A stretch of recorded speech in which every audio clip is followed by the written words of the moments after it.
Where we are right now is at the crux of probably the most elaborate urban plan of the early 1800s in New Orleans. It was laid out by Barthélemy Lafon, where in Coliseum Square, today we call it the Lower Garden District, but it did not begin with that name. It began as 5 separate plantations that, unlike all the other plantations that became faubourgs and developed, the planter families all agreed to have their parcels unified and developed with one single plan. So Barthélemy Lafon, a French-born, classically trained architect, surveyor, engineer, geographer, cartographer, was able to lay out what might be thought of as a grand manor plan or a Baroque plan.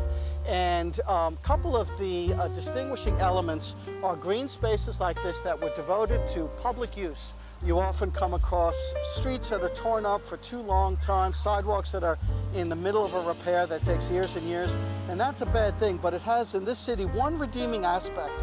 Sometimes it gives you an opportunity to look under the present-day infrastructure and see the past infrastructure.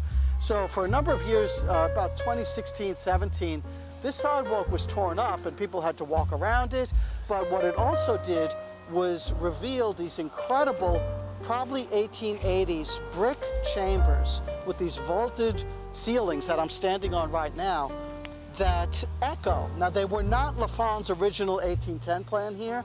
They were an 1880s variation of basically the same concept, that when the water came here, it was stored in these chambers and then released. I'm a historical geographer, and I use an example like this to show how the decisions and the priorities and the values of 200 and 300 years ago, for better or worse, are inscribed into our streetscape in ways that quite literally affect every movement that we make.